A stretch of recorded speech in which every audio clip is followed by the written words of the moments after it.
What is up, everyone? My name is Kyle. What is up, everyone? Oh, I got some feedback. We got some. we're a clone. All right, great way to start Monday, everyone. How's it going? My name is Kyle. I'm with Free Speech Geek. I am with Adam. I'm with Steven. Guys, how is it going this week? Good. I mean, it's Monday, and I guess we're here to try to make those better, right? We're Exactly. trying. We try. We try to uplift with our. Is that what we do? I'm pretty negative. I don't know. No, I think that our you do a good job. Like, that's why it's fun talking with you, because I think it's fun to be able to be critical, but without being super negative. And I think we pull it off. Well, we create a double negative. Oh my gosh, I'm over here smashing things on my desk. No, we create a double negative, and so that equals a positive. You know, when you multiply. That's pretty good. Are you doing math over there? I don't know. I don't think we can handle that over here. You kidding me? But I mean, speaking of handling, like, it's crazy just to handle what happened just this past week, and movie releases, news, Comic-Con, insane. Like, I guess a good first question is, like, what are the things that you guys keep track of when there's Comic-Con? For me, I'll just say real quick, movie news or like action figure stuff. That's usually my thing. So I'll just say this is since 2006 I have missed 2 Comic-Cons. This is 3 Comic-Cons. So this is my 3rd Comic-Con that I missed. Wow. So in terms of what I keep track of at Comic-Con, nothing, because I'm running around at Comic-Con doing a lot of things. So I don't actually know about the news about Comic-Con until after Comic-Con. People at home watching, you guys know way more than people on the scene, unless people are on their phones constantly.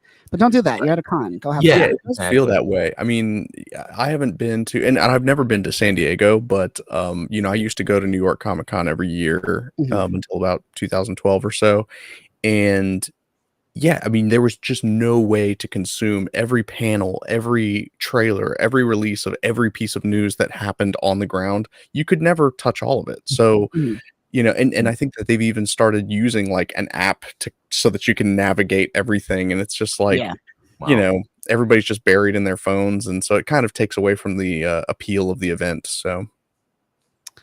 Yeah, definitely.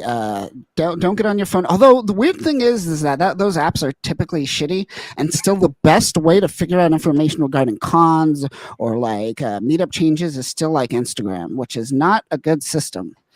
But that is the best way to find out where things are happening. It truly is. And that's the thing. I haven't been to a Comic-Con.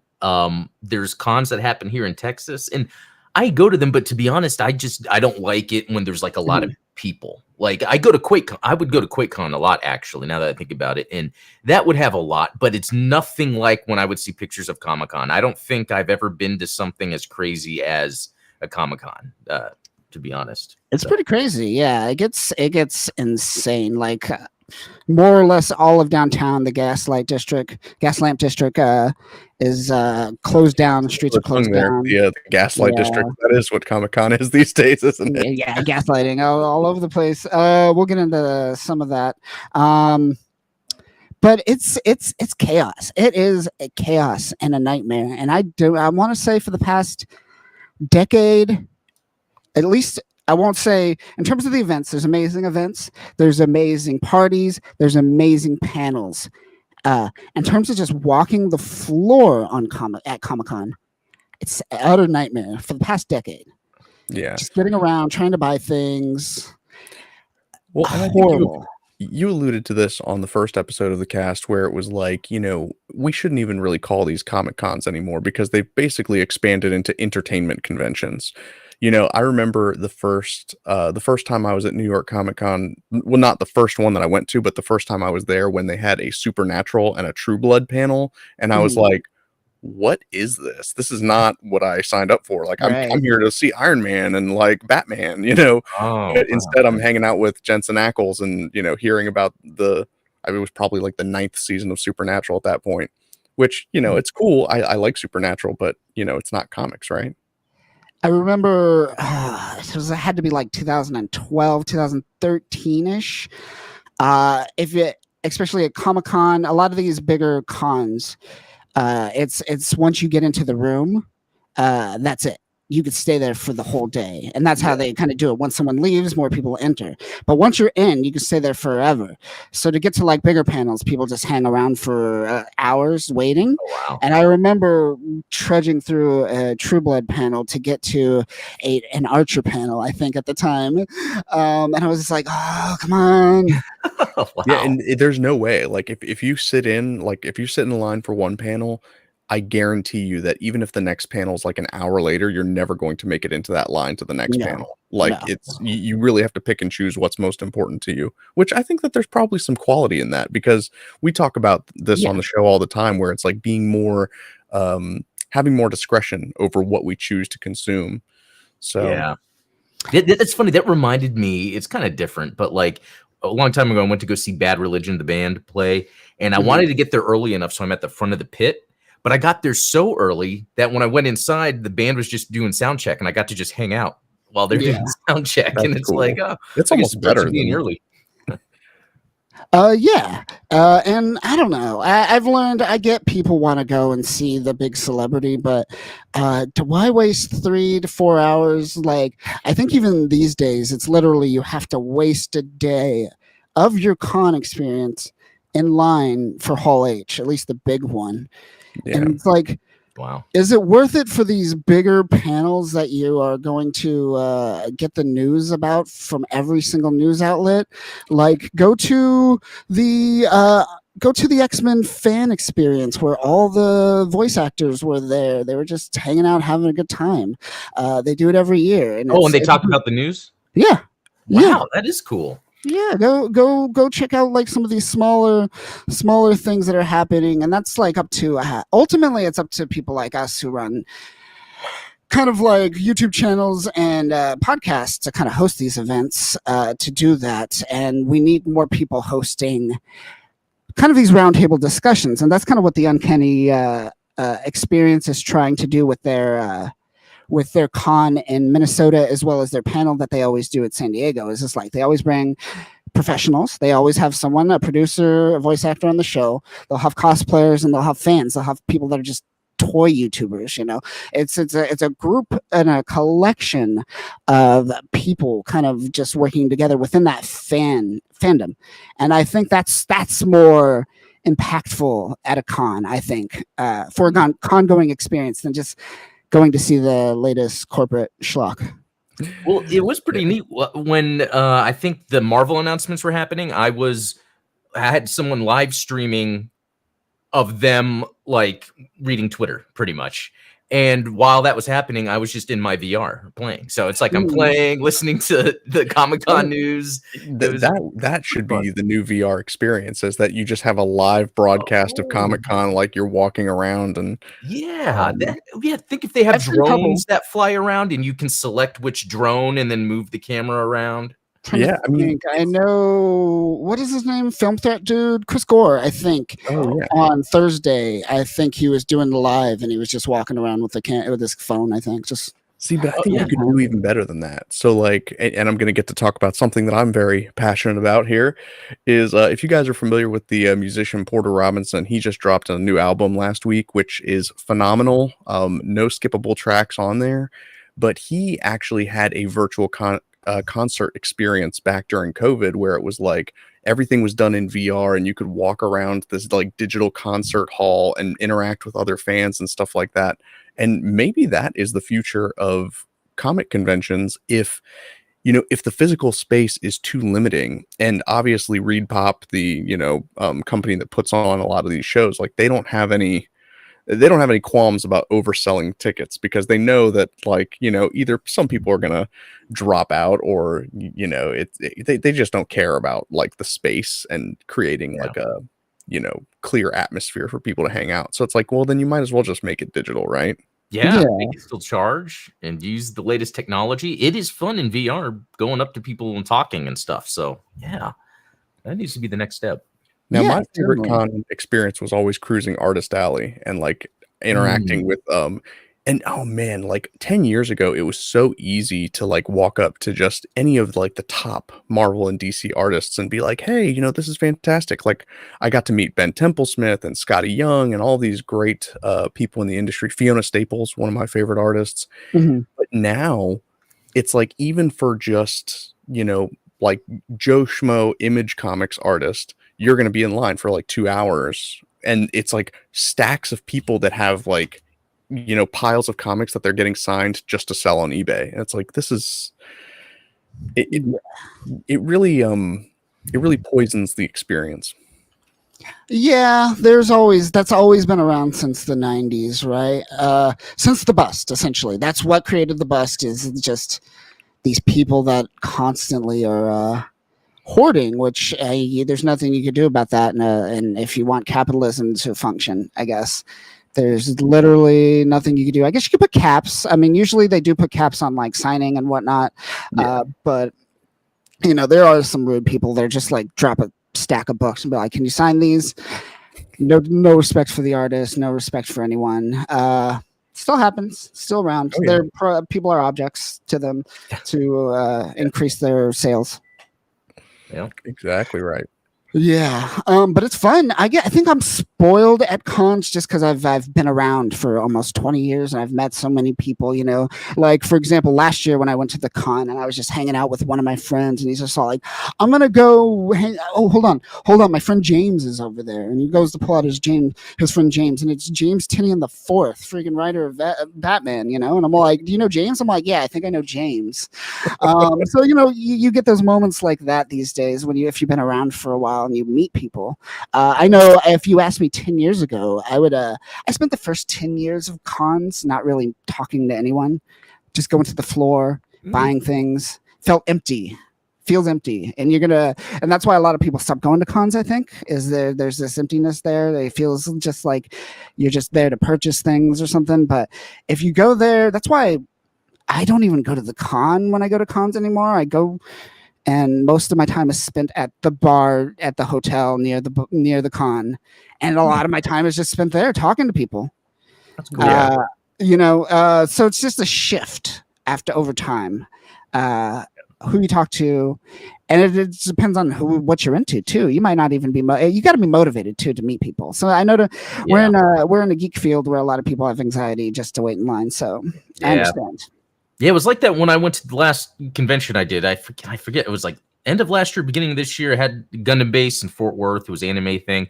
I didn't really talk to anybody because it's fun. I kind of don't do that, but it's like I should have. I mean, I kind of did. Like if someone had something like someone was wearing Gundam cosplay, it's like, oh, let me get a picture. And when I was sitting down, actually, I was talking to people when we were sitting down building Gunpla. But other than that, when I'm just wandering around, it is kind of an empty feeling because I feel like I'm not really experiencing this with anyone. It's like internally, I'm like, oh, wow, that's cool. Oh, wow, that's cool. But yeah, being able to talk with other people, I think makes it a better experience. But yeah, as geeks and nerds, sometimes we're introverted in that aspect. Yeah. Yeah, and that goes back to, I don't know if I talked about it on this podcast or another person's podcast, is why someone like Anime Expo could get away with like breaking fire marshal laws and stuff like that. And it's just like, why won't anyone do anything? Well, you're going to buy a ticket because you won't speak up. Oh, okay. Yeah. Right. You're not going to do anything. Nothing's going to change. Okay, they're only nerds. No one's gonna miss them. Yeah. And that's unfortunate. I was like that as a younger person too. I get it, but I don't know. Yeah, stop it. Stop that. It does, it's so easy sometimes to just compliment someone on something. It does that's I think the secret to making friends at a convention is to just say, whether it's a cosplay like you said, Adam, or even if it's just like, sometimes I would see somebody walking by with a Gunpla that they had just bought. Like somebody had just bought a one of the master grade Psycho Zakus at New York Comic Con, and I was like, dude, nice find. Like that's awesome. And it's like, just arbitrary stuff, but like sometimes that is enough to start a friendship, to start a community, and yeah.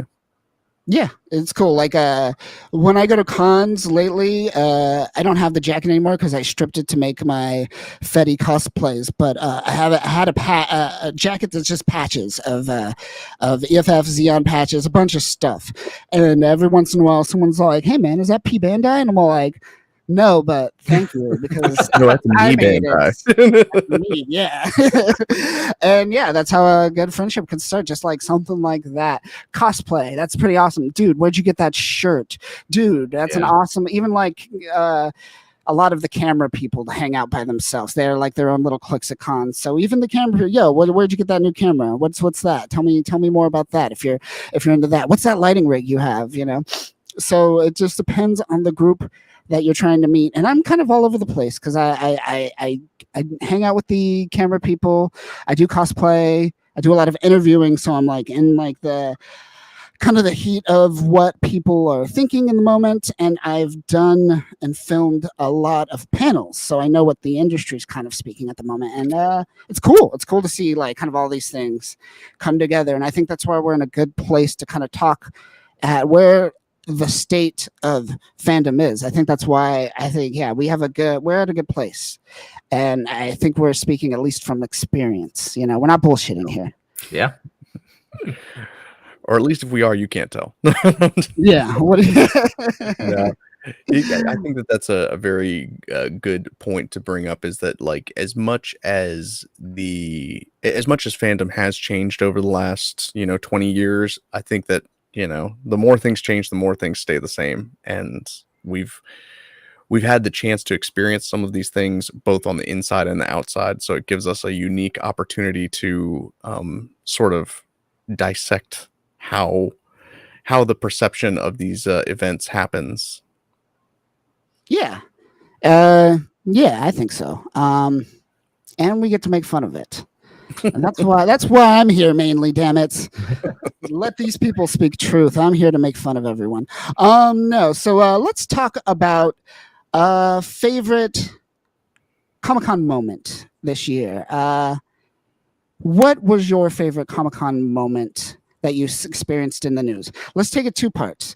What's your favorite Comic-Con moment this year that you've seen on the news? And what's your favorite con-going experience ever?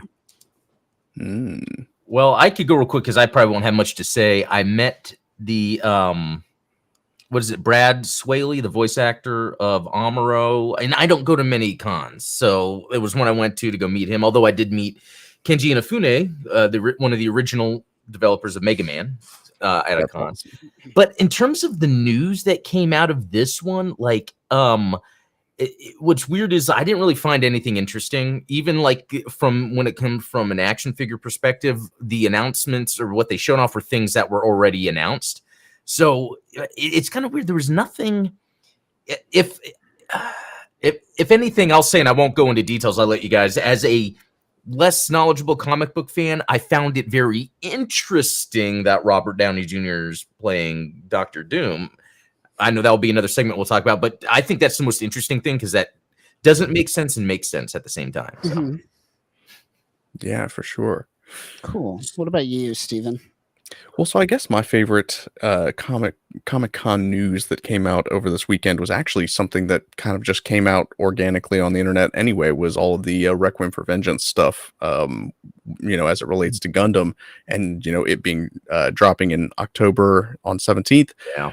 But yeah, I mean, just seeing the way that the booth was designed, and like, it's very rare that you get to see that kind of immersive experience designed. So I was like, that's pretty cool that they're going out of their way to make something, true, really really impressive to promote this project. So, but this was all stuff that, of course, found out secondhand via Twitter and all that good stuff. Favorite Comic-Con moment ever? I have so many great memories from Comic-Con, but I think probably one of my favorites was, it was Sunday afternoon and we were getting ready to head out, and we ran into this cosplayer that was, kitted out as Khal Drogo. And this is back when, oh my gosh, I'm still smashing things on my desk. So there was this guy kitted out as Khal Drogo back when Game of Thrones was still hot and popular. And he was just shredded. This guy looked phenomenal. You know, he obviously was, you know, not a white guy. And we, you know, got a picture with him, and he was just like, yeah, you know, I'm tired of seeing these like scrawny white nerds dressed up as Khal Drogo. And I thought, like, you know, hey, I'm Samoan, like I'm gonna come and represent. And like, you know, he had the tattoos, he had everything, he looked awesome. And I just loved the fact that, you know, even after the con was over and everyone was kind of clearing out for the weekend, he was like, yeah, of course I'm going to take a picture with these people and, like, you know, interact with them. Just such a cool dude. And, you know, shout out to whatever your name was, because I don't even think we exchanged names. Yeah, and you get moments like that where you're like, that was an amazing person. I had such a wonderful and amazing experience. I'll never forget it. You'll never see him again. Exactly. It's like a really good hookup. Yeah, there you go. All right, so for me, I think the most interesting news that came out of Comic-Con this year, I'll even show it because it's a part of our news segment. Here we go. Ooh. Ultraman X Avengers and Ultraman X Spider-Man crossover. I'm not even a big Ultraman fan, but I don't know why this fascinates me for some reason, and I want to see more of it. Yeah. You big Ultraman fan? Anyone a big Ultraman fan here? I was a huge Ultraman fan as a kid. Yeah. Oh, I was a little bit, but not too much. But for some reason, having something about Spider-Man and Ultraman working together, I think they really work. I think it's because of the Japanese Spider-Man. It brings me memories of that. So I really want to see. I just want to see where this goes. I don't honestly think it's going to be great. I'm going to be real, but the art looks amazing. Yeah, like the crossover sounds cool, but is it going to have a good story related to something else we'll talk about? But you know, exactly. So who knows? Let's see. But my favorite con-going experience ever, 2010. 2010 Comic-Con, walking around just doing my own thing. Pull up my phone. So maybe this is an argument for being on your phone, even though we just said don't be on your phone. Edgar Wright. How did I do? Edgar Wright, you know Edgar Wright, director Shaun of the Dead, Scott Pilgrim, a bunch of films. Just said, come to here. Didn't say anything else. And I was just like, oh, it's like 2 blocks away. Let's go there. Why not? And it turned out to be the first screening of Scott Pilgrim ever. whoa. He invited whoever. It was just like whoever came was like, yeah. Just shotgun out the message. And that was the only mention of it. Is that one tweet was just like, come here. That was it. And yeah, the whole cast was there. Edgar Wright was there. And it was amazing. Wasn't it? But man, that is awesome. I hold that movie dear to me. Like, it's a great film. It's like it's really something about the story that I kind of relate to as at the age I was when that movie came out. It was almost like I was leaving that period behind of my life, you know. You know, with the 8-bit type thing going on, video games, the relationship, you know, that meant a lot to me. So now, Kyle, I have a question. Do you think that type of guerrilla marketing approach is viable now compared to No, there'll be thousands of people waiting out there ready to like protest just out of spite, you know, something like that. You know, it'll be engineered in some way to where it wouldn't be. It'll take the fun out of it. Yeah, and that's I think that breaks my heart more than anything. Just knowing that like those types of organic moments can't ever happen again. Yeah, I wonder if you. I get it with how big it seems it is and very corporatized it is. Like kind of going back to when you're talking about how the evolution of meeting the comic book artist, how that's it would take another type of event. You don't really see a lot of cool guerrilla marketing like that anymore. Like I remember when the Dark Knight came out, Comic-Con, there was just dollar bills everywhere, and I fell for it. And I was like, I picked it up, and it was a dollar bill, and I looked at it, and it had the Joker face on it, and it was just an ad for the Batman. They threw dollars everywhere, and I was like, oh, that's pretty cool. I remember during it when the first part came out, there was just they hired a bunch of like teenagers to dress up as Pennywise and just stand in a group together, looking at people ominously. randomly when That's funny. creepily. I know they did a similar thing with Deadpool at this year's Comic-Con. They just had a bunch of Deadpools walking around in groups and mobbing everyone. Yeah, so it exists, but yeah, there was a point where there was a charm somewhere around like 2008 to 2012 where you could do some pretty cool things on the internet. Mm-hmm. Yeah. And like you said, a lot of the examples you just mentioned, they happen like in the confines of the convention. They're not things that are happening, just kind of randomly throughout the city or something like that. Like, do you remember back when there was the big controversy over the Moonanites light up signs that I think was it in Boston where they thought that they were bombs? And this was like, I think it was actually close to the Boston bombing. So it was like really poor taste, but it was promoting Aqua Teen Hunger Force. Aqua Teen. Yeah. Wow. I vaguely remember this. Oh, yeah. I think that's probably a big reason you don't see a lot of guerrilla marketing campaigns anymore is like, just the danger of it. It's like either you're going to get canceled or you're going to get shot because nobody likes watching a clown like sneak up on them in the dark. True.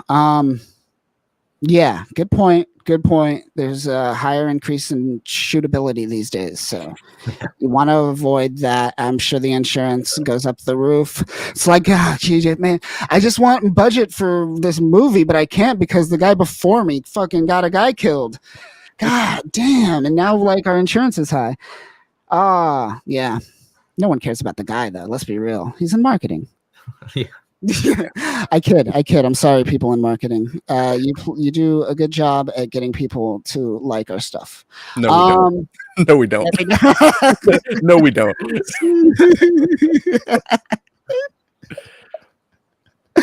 Oh yeah.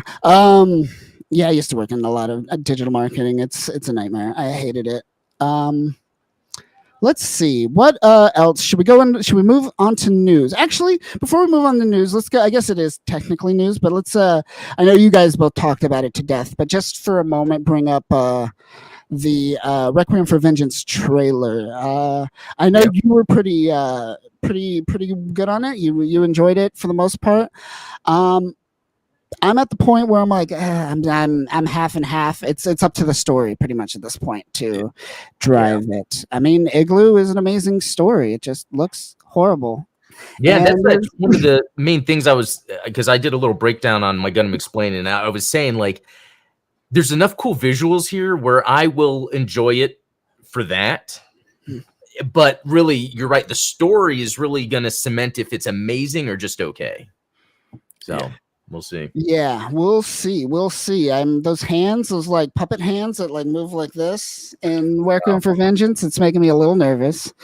I don't care. I don't care about the character designs. I know a lot of people are hating on it because they're not waifu material. Whatever. That doesn't bother me. I don't care. But so far, looks not bad. I'm just concerned it's going to be just a tech demo for Unreal, like most of these things are. Yeah, that's the biggest concern I have. Yeah, in part two, and I've brought this up before, is I don't know how much of this maybe not necessarily tech demo, but maybe that's how it started. And like, wait, this is something we can do to kind of get Gundam for Netflix / American audiences to prepare them for the live action movie. Maybe, yeah, maybe we'll see. Like a commercial. We shall see.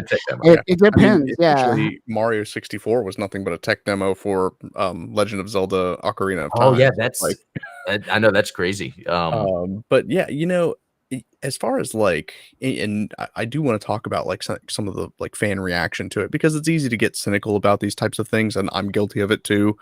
But you do have to look at things like even if you don't like the design of the Gundam, it was designed by someone who's worked in Gundam before. Yep. I think they designed the EZ8 and like one of the other like gun tank variants or something like that. So it's like, we're not talking about, oh, it was AI generated or, oh, it's a Western designer. It's like, no, they're, and then a lot of the other stuff, I think that there was some comments about like, oh, well, what about the tank tread armor plating on the Zaku? Like that, that doesn't make sense. And it's like, well, maybe there's a story reason for that. Like, you're treating it as this is the design and this was done for aesthetic purposes. And it's like, or maybe there's something that we don't know that's going to happen in the story that informs that, because obviously we've seen other versions of that Zaku without tank treads on its chest. So, you know, I even in a comment on my video, someone said those are supposed to be like anti-ballistic plating, where it helps like stop an explosion from happening. And they're talking about the new beam weaponry they have to worry about. So I wonder if, so maybe they will explain that way. Good point. Hopefully it's not just to sell toys, but I'm gonna say at least 50% of it is to sell toys. I'm gonna buy them. Yeah. I mean, that's what makes me interested in this too. I mean, I get it. This is all to sell toys, but make that like some type of take tread that like this specific unit has to use because they're isolated. Put it into the story, and it'll be interesting to me. I mean, that's more than we got in the 90s. Like, I think we were talking about like the Batman Forever toys, and it's like, why would you ever buy a Batman that's wearing like a blue ice suit? Like, he doesn't wear that in the movie. Right? Oh man, he's got like a shoulder cannon just because like Batman uses a shoulder cannon sometimes. Right. Yeah, man. Single seat Batman, single seated Batmobile pissed me off in that movie. How dare they? Making you buy 2 toys. They're trying to make you buy 2 toys. Well, it's funny because even like McFarlane, they came out with a Batmobile, but it was a single seater. Right. It's like, what? You guys are supposed to be accurate with your stuff. Yeah, Batmobiles. Should we move on to some Comic-Con news this week? You want to go to Comic-Con news? Or you want to go to Deadpool news first? I need like we need like a random generator for things like this. Let me do my little Wolverine and Deadpool rant. All right, we're going to Deadpool Wolverine. Let's do it. Okay. I took him off. And he's gone. Mute. This movie was a huge deal for a lot of reasons. You got Hugh Jackman, you've got Ryan Reynolds, Disney's backing it. So it's like, okay, this is a huge deal. Disney's willing to do this thing with Ryan Reynolds and Wolverine. What is it going to turn out to be? And to me, it was an enjoyable moment-to-moment experience of gags, funny things, callbacks. There was constant flow of that. But when I kind of took a step back to see how I earned these moments, especially when it came to action and all that, I was like the story here is nothing interesting. In fact, the TVA stuff, did they have to add it because of the MCU? Because I've never seen the show it's from. To me, that was just all this like garbage I had to sit through. It would have been more interesting if the story had to just relate to a previous X-Men movie. Like, for instance, X-Men Origins Wolverine, Deadpool is in that, Logan's in that, but that's actually not considered part of the timeline anymore when they were taking timeline in consideration with the 2019 Logan Wolverine talking about. So it's like, I feel like they could have done something more interesting with the story tying in like a previous Fox X-Men movie. Also in the movie, there's a bunch of Deadpools that it's almost like there's not too much story reason for it. They do give one, but it hasn't had any implications other than having an action scene. They could have tied in various Deadpools from the world causing what was ever happening to happen. Like, the story could have been, hey, Disney bought us, so all you Fox guys are going to be gone soon. And then so that Deadpool from that X-Men gets mad and something more interesting, because really the story was, they even called it out. Deadpool goes, oh, there's the MacGuffin. And at the end of the movie, you see them trying to blow up this machine that's the MacGuffin. And it's like, it's like they're making fun of themselves because they haven't been able to do it right, but then do it right. Like, because they're like, oh, look, Wolverine's wearing his costume for the first time in 20 years. It's like, okay, are you going to then do that in a proper story? It's pointing out the problem, but not bringing a solution to the problem situation. Yeah. Yeah. And the story itself is really just the Flash, but less depth, because it's about a red costumed superhero that has a mouth on him that has to fix something. And the more interesting part about the Flash is he ends up becoming the problem. He's only fixing it because he feels like he needs to. Whereas in the Deadpool Wolverine, he's told you need to fix this, And so I think it's a more earned story in the Flash. And the other similarities are like a callback to the old. So, for instance, in the Deadpool and Wolverine, and this is the truth, when Blade showed up, I cried. I literally did, because I love Blade so much. I hated what the Marvel movie. Yeah, I hated what they did with Blade Trinity. It made me so mad because it was like, what did you guys do to Wesley Snipes? And he was mad about it too, and I think rightfully so. So when the Blade part came up, it was amazing. In The Flash, when the Michael Keaton Batman showed up, I'm like, yes, this is what I want. Whereas I think the Michael Keaton Batman informed the design that came up about a Blade with the black, leather superhero. So it's very interesting how both of these movies are very similar, but I think The Flash had a better story. Another thing I want to add real quick before moving on is Deadpool 1 I thought was pretty enjoyable. I didn't really care too much about Deadpool 2. And what's interesting about the behind the scenes on that is Tim Miller, the director of the first one, left the second one because him and Ryan Reynolds had creative differences. Ryan Reynolds wanted to just double down on the jokes, but Tim Miller wanted to make a very creatively hyper realized sort of like action movie, which could still be funny. So then we get to this Deadpool and Wolverine, and I will say that it's really just jokes. That the whole thing that runs it. And so at the end of the day, I got to say, I am super disappointed that you have Hugh Jackman, Ryan Reynolds in a Disney budget, and this is what we get. So that's my take. Interesting. I hate that you make that Flash comparison, but it is kind of sound. It is there. Can we at least mention that, like in the Flash movie, you do have that very poignant moment where he tells Bruce Wayne, he tells Ben Affleck, this is what I'm going to do, is like, I'm going to go back in time and fix things. And Bruce Wayne's telling him, don't do that. Yeah. And it's like, you don't have, it's a perfect metaphor for what's going on in Deadpool and Wolverine for a multitude of reasons, which I think you alluded to, where it's like, if you give Ryan Reynolds the key to the kingdom and you tell him, hey, don't make the movie just jokes, and he goes and does it anyway. Nobody was there to tell Deadpool to not go into the past and fix things, and no one was there to tell Ryan Reynolds, hey, I know that this is what like pays the bills for you, but please don't do this. I think that Mint Mobile pays his bills these days. That $1 billion payoff from that. Let's be real. That and aviation, right? Aviation gin, yeah. But Kyle, I'm curious what you think. Only because I do think you have more knowledge of like the comics side of things. Sure. So I don't know if there's more of a connection there. So definitely, it was fun. I enjoyed it. I love all of kind of the cameos, all of that. I'm a big X-Men fan, so those were fun. But in terms of the story, you are not wrong. It's just getting from point A to point B. And one thing I will say is that he did have motivation, because Paradox says he was going to destroy his universe, which was dumb. He just didn't have to say that, and everything would have been fine. But that motivated him to go off and try to help. So there is a little bit of motivation there.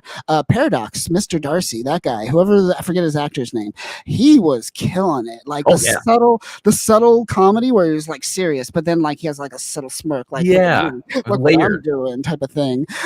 He was killing it. But cameos are great. I loved everything. We get the just the 251 X-Men 2 here. I have 251 here. Bam. X-Men 251. He just goes there and we see X-Men 251 and he's just there. And I'm like, oh my God, they did X-Men 251. Cool.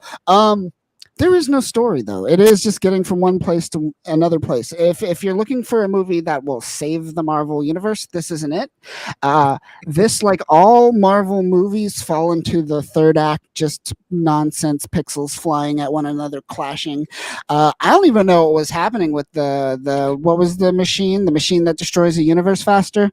Yeah. What was going on there? It was just literally a MacGuffin, just like I get they just because you point it out doesn't change. I still have that question. Why is it there? Oh man. So the third act is a mess. It's nonsense.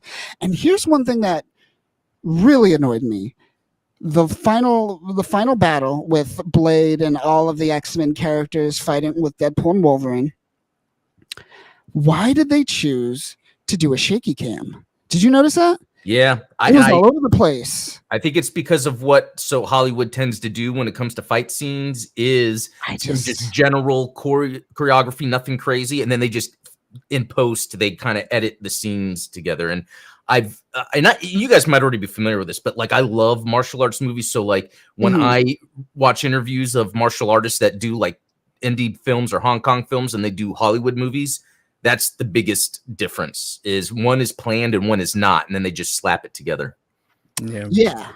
But what was I getting at? Oh yeah. Essentially this is I feel the same way I feel with Spider-Man No Way Home. I had a blast at the theaters. Good time. Don't think I'll ever watch. I never picked up Spider-Man again. I maybe watched a scene here or there, but I feel I'll do the same with Deadpool. I don't see me going back to this one. I'd go back to the first one every once in a while, though. Yeah. Occasionally the fight scene of number 2, but yeah, no. If anything, I would cut out the Blade section and make that its own little mini movie just for me. See, yeah, and like that was frustrating for me because that spoiler, that scene with Gambit was so great, but it was just shaky. It was just all over the place. Like, just let it sit, let it just breathe, let him just do his thing. And little moments like that. Like that was like a technical decision, like maybe because of all of the effects involved, they wanted to kind of mask any potential you know, because you see that a lot with like especially like those Transformers movies where because there's so much like animation clipping and like, you know, it's all this CGI that's poorly done, they typically will have the camera be very very mobile and not in a way that's very conducive to seeing what's happening. It's just like, oh, chaos. That is the problem with modern day blockbusters, like these Marvel movies, Transformers films, is the action scenes are not filmed by the director. It's filmed by the second unit director.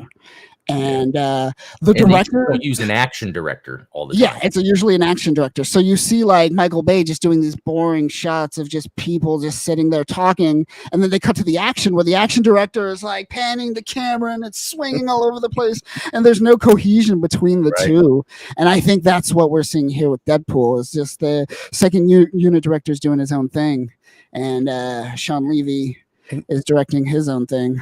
And typically those unit directors, you know, they don't ground the camera in a way that is realistic. You know, you'll have these like dolly shots, like especially when it comes to CG, you know, you can do some tracking and you can do some very interesting stuff with like drone shots and stuff like that.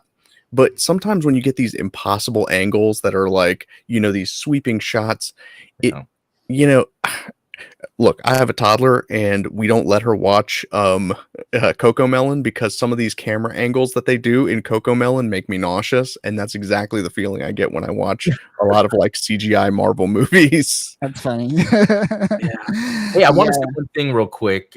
You know, Chris, probably a great person, you know, said Snipes went diva in Trinity, but rightly so, because they trimmed his scenes on set. They were like, yeah, we're not doing this fight scene anymore. Yeah, this thing you choreographed, not happening. We're trying to showcase Ryan Reynolds and Jessica Biel because they'll have not any future movies. So, like, it's like proof that Snipes was right. Snipes was right. I mean, he said it in the movie. He's the one and only Blade. Yes, I love that. Oh my god, that was probably the best moment in the film. I'm not gonna lie. Loved it. Oh, what a move! What a move, man. He didn't have the sword though. I wonder if that's weird. I wish he had. I mean, he had another thing which was interesting. Didn't he lose the sword in Trinity? It does break. Oh, right. Unless I'm thinking of a different Blade movie, but yeah, I think it. Yeah, because when he's fighting Dracula at the end. Yeah. So I was like, I'm pretty sure that might explain why he didn't have it, but you know, not that I, you know, I'm not to give the the writers of Deadpool Wolverine a you know, the benefit of the doubt. Like I sincerely doubt that they went back and watched Blade. Like they 5 to 6 writers on this. No, they might have. I bet Ryan Reynolds was like, Wesley, I will do you right. I will go back and let's fill in, because yeah, he did kill the Dracula with his sword is broken and he shoved it right into the right spot to get into his heart, because I think his something like that. His chest was built to block it or something. Unless I'm thinking of two. I always forget about Trinity. I'm not gonna lie. Yeah, that's anytime I watch it, I just fast forward to the fight scenes. Now, I didn't see Deadpool and Wolverine. Do they at least comment on Ryan Reynolds being in Blade Trinity? Yeah, there's a scene where Where Hannibal King like comes in and no, I think it's Was Deadpool there? says, "You don't like me," and Snipes goes, "I never did." That's what I was like. I thought that was okay. That's what that was a reference to. That makes sense. Yeah. Yeah. All right. Cool. You know who didn't like this movie, or at least doesn't like the concept of a multiverse? A good friend, James Mangold, over I was like, wait, director of Logan. have you been looking at my DMs? No, James Mangold, director of Logan, and my favorite, Indiana Jones 5, everyone's favorite, right? You like that movie? I think it's Steven's best favorite. I never bothered watching it. I'm gonna say it's Steven's favorite, if I had to guess. Yeah, I mean, if you, anything to get rid of Shia LaBeouf, right? Right. Good. Oh yeah, awesome. But Mangold says, for me, the goal becomes always what is unique about this film and these characters, not making you think about some other movie or some Easter egg or something else, which is all an intellectual act, not an emotional act. You want the movie to work on an emotional level. A reminder, director of Indiana Jones 5 said this. But reminder, both these movies are Disney backed movies. Anything True. Disney backed is going to have the execs going, do this, take that out. I bet. These movies are made by committee. And they just use James Mangold to be like, hey guys, look who we got for Indiana Jones 5. Because they're not going to pick one of these no names they get for the Marvel movies that they pay like $50,000 to direct. Yeah. You know? Yeah. So I don't hold him against. I mean, he's not wrong. It's just that he also directed Indiana Jones 5. And that kind of hurts him. Finds a nut every once in a while. Another interesting thing, though, is he's right about that emotional and intellectual impact, because the way, and you could tell the unearned emotional impact added in Deadpool and Wolverine was by, at the end, having the Green Day song play while they're showing all like the old from X-Men, because they're like, okay, there's no real emotional impact. Let's just add this at the end, so when people leave the theater, they feel like, oh, all those old times, you know. It's all those old times with Bryan Singer. Oh, hey, remember X-Men? Remember X-Men? So, oh man. Right. Yeah. So, but yeah, he's not wrong. You know, these with Secret Wars. Let's put a bow on all multiverse things. Even this, I'm like, all right, let's wrap it up. Yeah, let's wrap it up. Yeah. But yeah, not a bad movie. Might return to it here or there, but ultimately, it is just a dopamine fest. It's not a movie. And that's okay, I guess, in this world. Yeah, it can happen. It's just I'm always going to go back to this. Just three things: Jackman, Reynolds, Disney money, and that's what we got. True, right? Most of that Disney money went to Jackman and Reynolds, so you can only expect so much. Yeah, that was disappointing. All right, we got a little bit more time, but let's talk about the biggest topic of Comic-Con. That is Robert Downey Jr. returning as Dr. Doom. What do you guys think about this? Ultimately, he was here. He was the greatest superhero for some. They built a universe off of his film, and it seems pretty split from what I am feeling on the internet right now. People say this is a mistake. Might be the biggest mistake ever, and people are on board with it. It feels very split. I'm not getting a good sense of fandom at the moment. Any good reception? What is your kind of feeling at the moment going forward, knowing that an old man is playing Dr. Doom after making millions playing an old man playing Iron Man?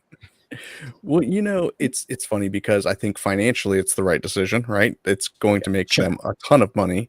But story-wise, no, it's probably a poor decision. And you're seeing that in the fan reception because it's almost split, 50-50. I will say that my favorite reaction was actually a meme that was like, they should have just brought him back Tropic Thunder style and had him play Kang. I see that. Yeah, I did see that. But it actually, and I was talking to mutual friend of ours, Ultronomus. I see you in chat there. We were talking about how Anthony Mackie brought to everyone's attention that, like, you don't have movie stars the way that we used to traditionally. You don't have Stallone, Schwarzenegger, where people are going to watch the movie for the star. People are going to watch the movies for the characters. We have these franchises, right? Nobody cares about Anthony Mackie. And so when you have a move like this, where you're trying to pull in a big name to be a big character, obviously the number one Marvel villain until Thanos became the thing in MCU, like everyone knew Doctor Doom. What actor do you get to play them? You don't have anyone. We don't have any movie stars that we can call in and say, like, maybe Tom Hardy. Yeah. That would be my choice. Would probably get like somebody like that to come in and be this villain. And so what's the only draw that Disney Marvel has? It's like, well, everybody knows Robert Downey Jr. and we can't use Chris Pratt because we've already milked him to death. So RDJ it is. Do you think he would have made this move if he didn't win the Oscar? That's a very good question. I don't know. I can't speculate on that because we've talked about, RDJ in the past before. And honestly, I think that if Marvel calls, he's going to pick up the phone. But yeah, it's one of those things where I think Robert Downey Jr. is a good actor. So for him to play Doctor Doom, it's like, oh, that makes sense. He's a good actor, but it doesn't make sense. Yeah. Cause that's the thing. It's like, since people are familiar with him with Iron Man, it's like, okay, what is the point here? Is it where there is going to be maybe a cinematic version of that happening, of Dr. or Tony Stark, even though they said his name is Victor Von Doom, but still maybe they're going to do something different than the comics, or they're just not even going to talk about it, which I would say I would prefer that. Yeah. If they just make it where we're using this actor because he's a great actor, and Robert Downey Jr. is the type where he can portray a different, not just himself, but he can portray how he acts, like Sherlock Holmes.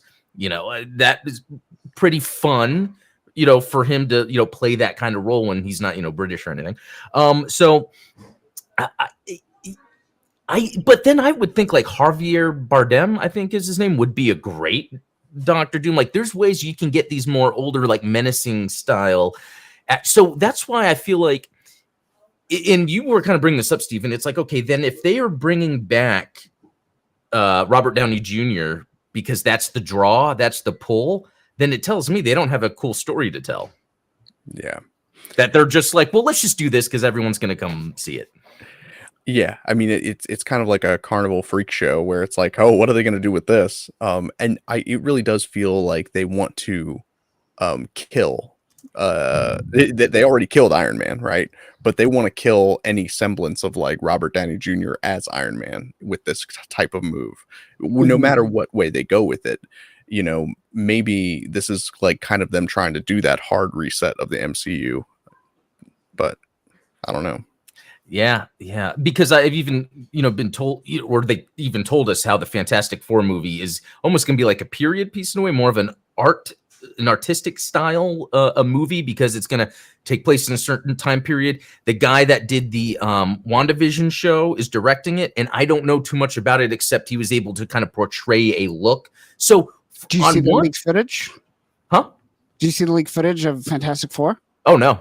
Why did it show it like that? It looks like the Jetsons. So it's like the 60s, but it's retro, futuristic hover cars, floating cities.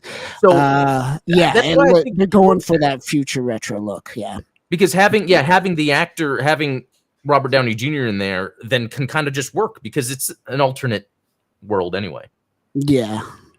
From what I've seen, because I saw the leaked footage, it looks like they're going for something completely different visually. I can't speak for the story. It looks very flat in terms of design, very retro, very, where you back in the day, you got that iconography of the atom bomb everywhere. You get that kind of here. Which is cool. And you did get a tease of Galactus, which was pretty cool. And it's not it's a big smoke guy. cloud. It's not a smoke cloud. We won, guys. We did it. We did it. Yay. Took us 40 years. Wow, Yeah. we got there.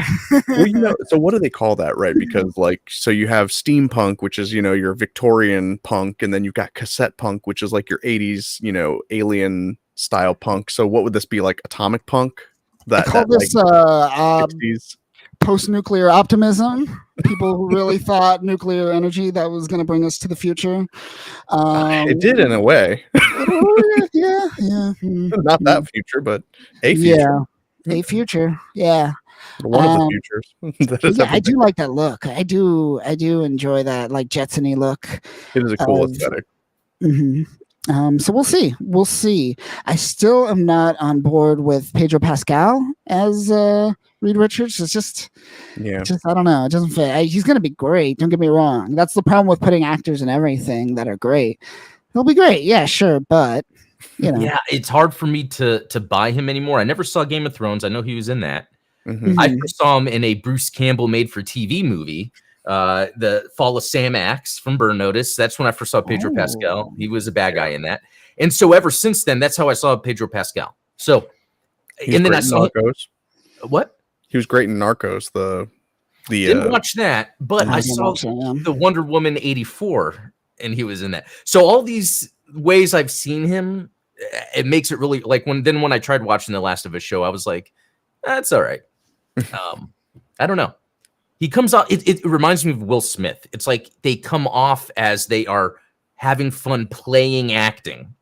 So I'm seeing that rather than I am seeing. You know what I mean? I don't know how to explain that. It's like they're having a good time, and that energy comes off and it rubs off on you, but it doesn't mean their acting's great. Right? And you get that. Like, did you get with like a Will Smith type? Like, it looks like they're having a great time. Yeah. Adam Sandler movies. It looks like they're having a great time scamming Sony out of shit ton of money so they could just go. It's like I wish I was having a great time watching them have a great time. I wished, but no. I think you talked about that last week when you said that Independence Day is one of like the worst movies of the 90s. And it's probably Will Smith's fault, let's be honest. Oh, poor Will Smith. But yeah, I think you're going to run into that problem with any overexposed actor. Like, no discredit to like Timothée Chalamet. Like, I'm glad he's having his moment. I'm not a huge fan of him, but I think a lot of that comes down to the fact that he's just being overexposed currently. And you saw the same thing happen with Chris Pratt. Now he's kind of falling off. Oh, yeah. So yeah. You know what? And I'm sorry, just real quick. You mentioned Chris Pratt, and it just brought me back to Guardians of the Galaxy. And I feel like James Gunn knows how to do the humor and tell a good story. That's the thing. You don't get these big directors on a lot of Marvel movies. You know what I mean? And it's just, and that's why now James Gunn's heading DC. He's that big of a creator, or heading DC creative of movies. He's that big of a creator that he can do that. You need that type of director to do something like Wolverine and Deadpool, in my opinion. Yeah, he's really good at taking like these ugly people, whether it's physically or just inside, and making you care for them. Yeah, that's like you don't get the payoff with the Yondu in Guardians of the Galaxy 2 without build up. And I don't think that you're never going to get that in a Deadpool movie anyway. But I don't know. But you could. It could be done. Do we want to with a Deadpool movie? I think so, because I see it as Deadpool should be a different experience like this was, but still rooted in the craft of storytelling. But I feel like they just throw it out the window when they're like, well, people are going to come see these guys anyway. True. Well, I think, isn't that the problem with that sort of deconstructionalist mindset, where it's like, like you said, Kyle, it's like you point out the absurdity of the thing, but you don't have a suitable replacement for it. And so I think that's probably where we've gotten when it comes to Marvel movies. It's probably where we've gotten. I mean, we've talked about it with like The Boys, like, okay, you have completely kind of smashed the superhero mythos, but then you don't really have anything to replace it with, do you? Yeah. It's easy to burn down everything, but harder to rebuild. Yeah. And that's what everyone seems to forget. The most important part. Yeah, Burning's I don't have fun. an answer either. Yeah, burning, Let's burning be is honest. so much Burning fun, can be man. The fun. fire, you just watch it. It's great. Oh, just keeps spreading. Love it. Yeah. I love it. All right. I think we should wrap this one up. It was fun. It was fun not going to Comic-Con. I will say that, and just like watching for the most part, Yeah. hanging out. So yeah, I enjoyed that. We'll see how it goes next year. If we're still doing this next year, maybe we'll do something live on the floor. Who knows? Who knows? Or just live streaming it. Or, you yeah. know, as news comes out and we just talk about it, that could be cool too. Oh yeah, definitely. Plan for something Should like be fun. Steven, tell them where they could find you. Midnight Hatter on YouTube, on Twitter, on Instagram. Come look at my toys. Look at the toys. Adam. Yeah, adamblue.com, where you can find Gundam Explained, Blue Gamer, stuff like that. So Sweet. Awesome. And I am Kyle. You can find me here at Free Speech Geek, freespeechgeek.com. Follow us at FSG Media Group. Also go check out Simply New Type. We are talking about, what are we talking about this week? We're doing a little bit of Moon Gundam. We're catching up in Moon Gundam, and we are catching up in Wing Gundam this week. So be on the lookout for those videos. Yeah, so that should be fun. But that'll do it for this week, you cave dwellers and con goers. No, I don't like it. Maybe. I'm workshopping. I'm workshopping here.